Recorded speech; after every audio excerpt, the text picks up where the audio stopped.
meron naman nakita dun time niya na fluid in my lungs. Pero konti lang naman daw, pero still, paano ka magkaka-fluid? Eh, na-clear ako for pneumonia, basta lahat ng test nagawa. So, they're wondering why. Sabi ko, that's life. Pero you're cancer-free. But you never had cancer. Yeah, parang OA na.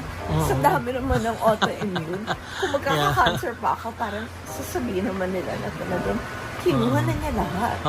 Diba? Kota na. Oo. Kasi even my heart is in good shape.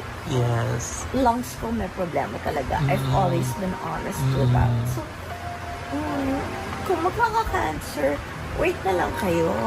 Kasi I'm very honest. If it's gonna happen, it will happen. But not yet. I wanna thank the people who have